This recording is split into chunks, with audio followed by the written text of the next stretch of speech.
अस्सलाम वालेकुम। उम्मीद करता हूँ आप खैरियत से होंगे। आज इस वीडियो में मैं आपको आफ्टर इफेक्ट्स में 3D लेयर्स के बेसिक के बारे में बताऊँगा। तो सबसे पहले क्या करते हैं कि एक न्यू कंपोज़िशन ले लेते हैं। अब इसके बाद हम एक ले लेते हैं सॉलिड। तो अब देखें, अब अगर हम इसका नॉर्मल ट्रांसफ़ॉर्म देखेंगे तो आपको ये 2-2 वैल्यूज़ नज़र आ रही होंगी। पोज़ीशन की भी 2 हैं, स्केल की भी ये। लेकिन अगर हम इसे 3D में कन्वर्ट कर देंगे, ये आपका 3D का ऑप्शन होता है यहाँ पे, और अगर ये इनेबल कर देंगे आप ऑप्शन, तो ये देखें आपके पास हर जो वैल्यू है वो 3-3 आ गई हैं। यानी कि एंकर पॉइंट की भी 3 वैल्यूज़ हैं, पोज़ीशन की भी। और यहाँ पे आप देखें, आपको ये 3 एरोज़ नज़र आ रहे होंगे। ये ब्लू कलर में ज़ी एक्सिस जो कि है, और ये अप डाउन यानी कि वाई एक्सिस, और ये लेफ़्ट राइट ज़ी एक्सिस, और फ्रंट बैक के लिए ये ज़ी एक्सिस होगा।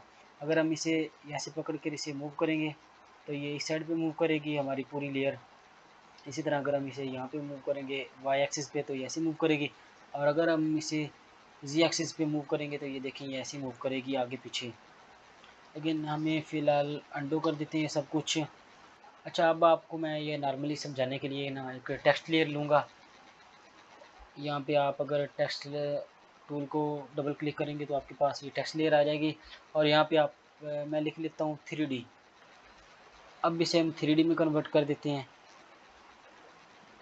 अब देखें, हमारे पास ये जो पैनल होता है ना कंपोजिशन का, यहाँ पे आपके पास ये 2 व्यूज़ आ जाते हैं। यानी कि जब आपके पास ये नॉर्मल था ना 2D में, नॉर्मल लेयर थी बिल्कुल, तब आपके पास ये एक्टिव व्यू 1 ही था। लेकिन अभी हमने इस लेयर को 3D में कन्वर्ट कर दिया तो हमारे पास ये 2 व्यूज़, 4 व्यूज़ आप कोई भी सिलेक्ट कर सकते हो, तो हम सिलेक्ट कर लेते हैं 2 व्यूज़ को।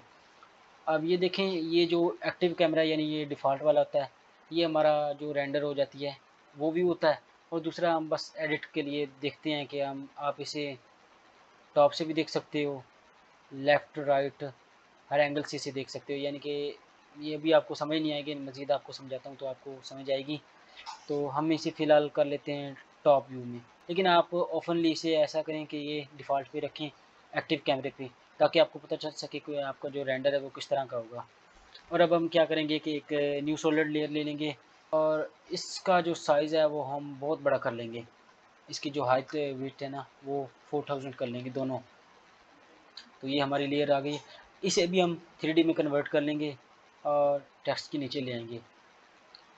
अब हम क्या करेंगे कि हम ये 3D लेयर देखें, ये बिल्कुल इसके पीछे है, लेकिन हम चाहते हैं कि ये जो 3D लेयर है ये एज अ ग्राउंड एक्ट करे। तो हम इसे फ्लोर बनाने के लिए क्या करेंगे, आर प्रेस करेंगे तो आपके पास ये रोटेशन आ जाएंगी। तो ये इसका जो एक्स एक्सिस है, यहाँ पे हम इसे 90 डिग्री कर देंगे तो ये फ्लोर में आ जाएगा। यहाँ पे आपका ये देखें टॉप व्यू है ना, इसलिए ये आपका ये पूरा फ्लोर नज़र आ रहा है। इससे हम थोड़ा सा क्या करेंगे कि नीचे कर लेंगे थोड़ा सा। ये जो टॉप व्यू है ना, इसे हम चेंज कर देते हैं फ्रंट पे। अब इसे हम थोड़ा सा एनिमेट करते हैं। इससे हम जी एक्सिस पे, सॉरी, इसे हम जी एक्सिस पे नीचे कर लेंगे। देखिए ये बिल्कुल फिट नज़र आ रही है। अगर आप इसे रोटेट करके देखना चाहते हो कि ये आपका व्यू कैसा लग रहा है, तो आपके पास ये टूल होता है ऑर्बिट अराउंड। इसे अगर आप सेलेक्ट करके इसे ड्रैग एंड ड्रॉप करोगे ना, ये ऐसे देखेंगे तो आप अपना 3D जो व्यू है वो देख सकते हैं।